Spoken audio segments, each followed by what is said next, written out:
Hello and welcome to this special bonus episode of The Dairy Edge.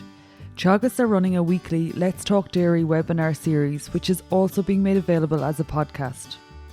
On this week's webinar, as part of the Once a Day conference, Stuart Childs and Brian Hilliard speak to Once a Day dairy farmer John Delaney about his move to once a day milking and why it works for his farm.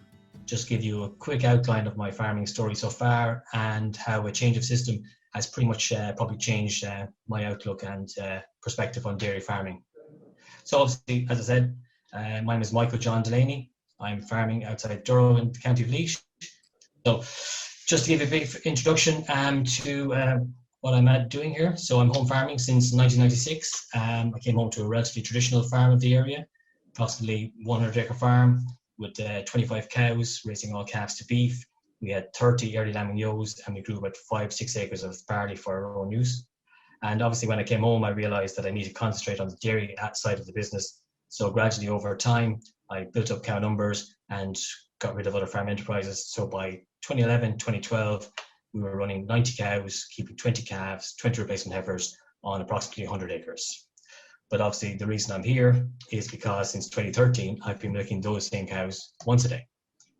And over the next couple of slides, I hope to explain how my journey to get to the point of today went along. So just to start, just to show you, just to talk about what I have on site at the moment. Currently farming 45 hectares of land. I have 100 black and white cows to calve down in the spring. They're a combination of Holstein cross British Friesian cows. This is a kind of medium to clay soil type around here, so it kind of gets me a first week of February, first week of November grazing season. It's quite a fragmented farm, as you'll see from a future slide. Got a bit of walking and there's a bit of up and down as well out there. Since 2019, I've started contract rearing out my heifers. So now this is strictly just a cow farm, so it makes the operation of the farm a lot more straightforward.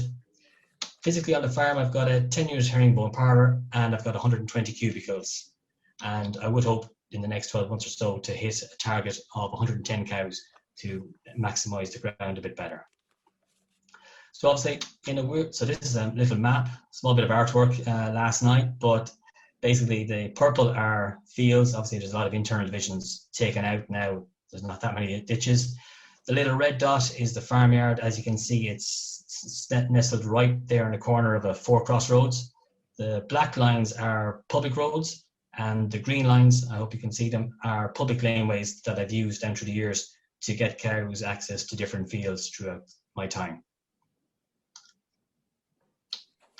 So obviously, up to 2011, 2012, you're thinking, I've got a relatively straightforward system. Why would I need to change it? But that is what I did. And the reason I did, as you can see from the map, is that it was a whole combination of a lot of little things kind of came together. I didn't have one particular moment. That public road was deteriorating quite badly over time. It was the road surface was quite poor. There'd been quite an increase in road traffic in the area due to the boom of the economy and also a lot of new one-off houses. And obviously, of course, by default, as I increased my cow numbers, I started reaching on the next field and the next field to increase my milking platform to give the cows more access to grass. And obviously, I got better at grass because I got to have longer grazing seasons as well. So I needed more ground. That by default then, of course, led to quite an increase, I suppose, put a lot of pressure on cows in terms of both cow fatigue and cow lameness. In 2011 and 2012, both 68 and 70 of those 90 cows had actually had to be hoof paired during the season. So again, that too, along with the walking, led to quite working days because you're working around traffic, etc. And to be honest, by 2011, 2012, the buzz had really kind of gone out of the job for me. I felt I was doing lots of work, but not really making lots of progress. So what happened? So I ended up on a farm walk in October of 2012 on the farm of Michael Wall and his daughter Gillian and her husband Neil O'Sullivan in Dungarvan. And I suppose that really was my eureka moment when I realized that there was another way to milk cows. And I thought that's a system that might actually work for me. So I decided that next season come around, that's what I do. So cows started calving in spring 13. I chickened out, I couldn't do it. Put the cows out to grass, just carried on as normal. Then kind of ran into March, cows started to get lame again. And I thought, I really couldn't stomach another year of it. So I was doing 12-hour blocks at that time. I went up to get the cows at 4 o'clock, but instead I took down the tread, gave them their evening allocation of grass, turned around, walked home. And although I looked back a few times as I walked home, the cows stayed grazing and I stayed walking. And really after that, then there was really no going back, and the decision was made. So obviously I've tweaked milking times and different things over the year, but now I try and start milking by about 7:30 in the morning, because I need to be off the road by about 7:15, because at that stage traffic is just picking up too much and you're just getting into too much trouble. At peak milking, it takes about 2.5 hours to milk those 10 rows. Typical day, now it varies a lot for me, but up to dinner time, I have all my dairy jobs completed. So the afternoon then is left to me then to do other jobs around the farm. But once a day has given me great flexibility to finish when I need to on different days. It's a quick snapshot of cows, what they look like. So obviously figures, that's pretty what everybody wants to hear about really when they ask about once a day, what have you got? So obviously, as you can see, 2013, I think the most important line for everyone is line 4. Kgs of milk solids in 2013 fell to 290 kilos. They had been 375 in 2012. But as you can see, for the last 3 years, I've been kind of touching off 400 kgs of milk solids. So the cows have bounced back. It's also probably a reflection, the slight change of emphasis on breeding. I'm now breeding more Holstein Friesians with a greater emphasis on milk solids and fertility. So you can probably see the general rise, of course, from milk fat and protein percentages there from left to right. It's also on the rise. SCC has held quite solid for me. I think it's quite happy with it. It's a good number for me. Herd ABI, again, similar, probably just a reflection of the breeding in the herd. Because I'm breeding from within the herd, probably the transition is a little bit slower than maybe some people would like. But the last number of years, it's starting to come through quite strongly. And the most important line really from here for everybody really is 6-week calving rate. That has improved immensely. I'm bobbing in around 85, 90% most years. That's up from about 50% in 2011, 2012. And those figures there are really allowing me to have the kind of production performance that I'm getting on this farm. And this is just a little snapshot of the cows, of the overall herd EBI. As you can see, overall milk is not huge at -54, but I think there's quite a good ratio, 30 euros for milk and 79 euros for fertility. That's a reflection of the cow breeding. Overall EBI 135. Probably this shows better. These are the 26 girls that are going to calve down next month. So as you can see, the breeding has kind of come through. Milk has definitely increased. There's plus almost 14 kilos of protein butterfat. Milk EBI is around 50 euros, but still a good emphasis on fertility, holding up there at 80 euros. Their EBI 169. So realistically, I think I'm probably sitting on a lot of potential that I probably haven't realized just yet, but I think it will show through very shortly. Financial performance, again, a bit of a bugbear for everybody. 600-700 euros per cow. I'm quite happy with this performance. I think the system makes plenty of money. 2018 obviously was a year of extreme weather for people. I think it just highlights the fact that the system was actually quite resilient, even in a tough year. Milk co-op price, 38, 37, 39. That just reflects the higher protein fat percentages that I probably have. So I'm constantly running a couple of cents higher than the general co-op. Oops, sure. So anyway, so generally to summarize, what would I say? That, look, in my journey, I didn't change over the most fantastic herd of cows. It was a relatively straightforward herd at the time. And I would say, listen, everything that I've done is attainable. But as you've seen from Emer's slide earlier, you still have to concentrate on all the little things. That takes a lot of hard work to get to the point of where I am now. You know, without a doubt, I think a good twice-a-day cow can easily be a good once-a-day cow. But you've, as I said earlier, and as Emer said, you've got to concentrate on your milk solids and your fertility. You cannot drop the ball there. And you've got to concentrate, I think, on high EBI stock. It does reflect itself in my performance and my figures down through the years. Because the reason I'm actually got selected to speak here is because obviously I firmly believe that a black and white cow has definitely a role to play in a once-a-day system. And I think once-a-day offers fantastic flexibility for both farmers and farm families, you know, both professionally and personally, you know what I mean, without a doubt. And as I said, like for me, it's been an absolutely life-changing experience. I think about farming differently. I make plans differently, just that the buzz is back in the job. And I do appreciate that not once a day and full once a day milking is not for everybody. That maybe it's just a little bit, you dip in, dip out. But I would just say that don't dismiss it. I'm not naive to think that every household would be, and every member of every household would be totally in love with the fact of people suggesting they want to go once a day milking. But I wouldn't dismiss it or are part of it at any stage. And to be honest, if anyone listening today is thinking about changing, I'm that voice in the back of your mind saying, go and do it. You know what I mean? So listen, that's been my presentation. Quick snapshot of cows, just out of curiosity, if it does show up. This is one of the nearest paddocks right at the road, and that little strip of green under that wooded area, that's the farthest away paddock, if you can make it out. So that's kind of a Father Ted moment of near and far away, you know what I mean? I'd like to thank you. I'd like to make a few thank yous for this morning. Just on behalf of myself and my once a day discussion group, I would like to thank Brian Hilliard, our Teagasc advisor. He's been our go-to man for the last number of years, so I want to say thanks to Brian for all his work. I would like to thank my own once a day discussion group for all their positivity and enthusiasm throughout the years. And finally, I'd like to thank Pat Moylan, my own Teagasc advisor, for putting together today's slideshow for me.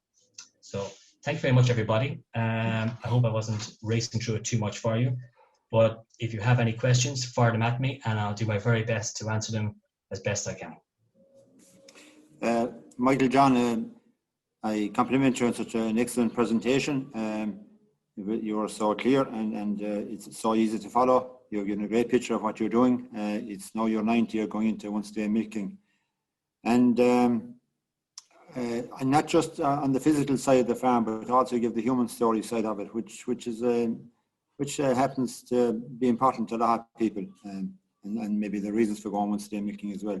Now we've a lot of questions as I expected. I suppose just to recap there again, on your ICBF, it will be a report up to the end of November, January to November 2020. You've delivered 390 kilos of milk per cow to the co-op, which is pretty close to the overall average of all suppliers to Glanbia. Would be obviously the vast majority milking twice a day. So that's an excellent performance, and you achieved that with a 471 fat and a 384 protein. And also you have 5 centilitre extra over the average milk supplier because you're higher fat and protein. That 5 cent actually is worth quite a lot, and it helps to bridge any gap that's there behind the yield of twice a day and once a day. Okay, just some questions now there for you. In the beginning, Michael John, was there a higher culling rate due to cell count, the CC? Surprisingly not, Brian. It was quite unusual. I was looking at it last night, the numbers. My cell count in 2012 was actually 205, and my cell count in 2013 was actually 206. In a weird way, I think actually the layout of my farm, I actually took an awful lot of pressure off cows with all the walking and the lameness, you know what I mean, on them. So I think that probably could have contributed to help on the SEC front. After that, I haven't called anything more unusual than anybody else. You know what I mean? I've just taken, in the past, I wouldn't have concentrated as much on culling for mastitis and bacteria, because for simple reason that if a cow could walk, I had to keep her, regardless of what trouble she was giving me. So I didn't really have the choice. But no, it hasn't been any worse than anybody else. I didn't cull anybody deliberately for cell count craze in the first year or two, I don't think. No, just natural but everybody else does naturally, actually. Very good, Michael John. Another question here is, what is the herd's replacement rate? Generally, I've been keeping about 20% replacement rate. I was only able to keep about, up to 2019, only able to keep 20 heifers anyway on the farm due to nitrogen stocking rate, because obviously I had stocked it predominantly with cows. So I was limited to only having 20 heifers, which is about just over 20% on a 90 cow herd for such a long time. I only got my land area only increased in 2016 from 38 hectares to 45. And obviously only in the last 2 seasons have I been able to contract out the heifers. So that has allowed me to keep more heifer calves because I can give them to the contract rearer than I normally have. 20% is a reasonable replacement rate, I think.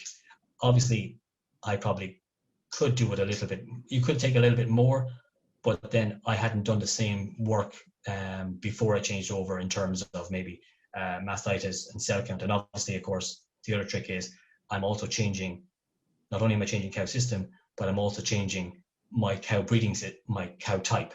So to change 2 things is probably a lot to change over. So you probably could take a few more replacements, but I probably nursed a few cows along the way that maybe other people wouldn't. But you could take a 25%. You could have 25% heifers there just to give you the option, especially if you're doing 2 jobs, which is changing cow system and cow type. Very good. That's excellent. Yeah. You did say there, I know that you started off like 9 or 10 years ago. You had a very much a British Frisian type cow, so you have made strides to put more milk in that herd, I suppose, and maybe bring down cow size a bit also. So obviously you're getting there with the yields you're now getting. Just have it there. A quick question back for Emer as well. You a break there for a second, Michael John.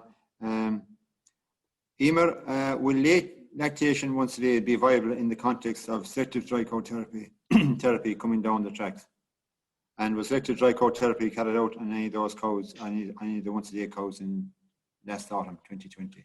Yeah, so those cows are actually assigned to another trial as part of Claire Slabby's PhD.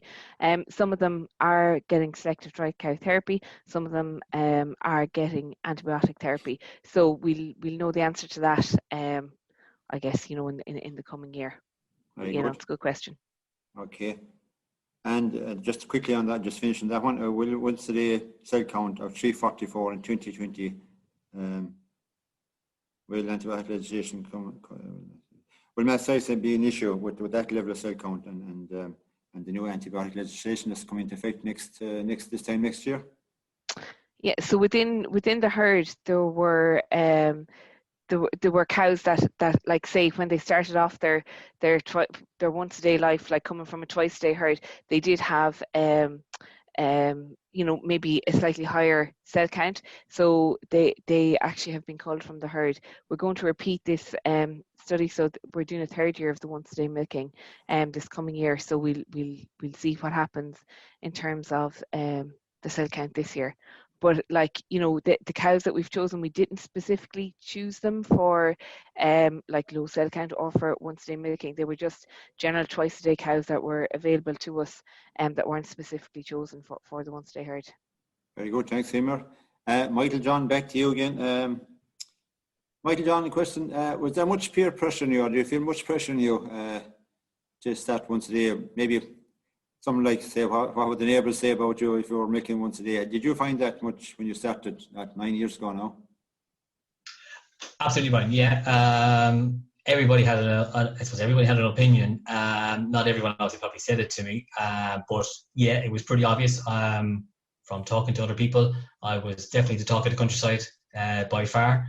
But surprisingly enough, too, a lot of people who have seen the layout of the farm didn't think it totally unusual, even though it was an unusual system for people to get their heads around.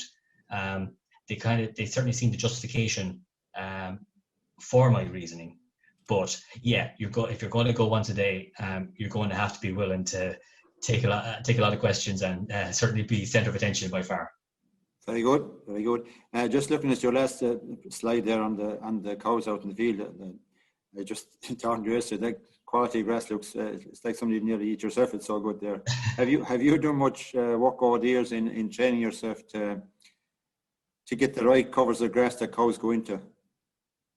Yeah, without doubt, Brian, I think it is. I mean, it is all that boring stuff you could say now at this stage, that when you go to Teagasc meetings and you listen to advisors and they go, get the grass right, you know what I mean? Concentrate on the breeding. But yeah, you do have to get almost a little bit anal about it, because it does make a huge difference, you know what I mean? And especially once a day, because obviously, as Emer said, you only get one chance in the day to actually decide more or less what you're doing.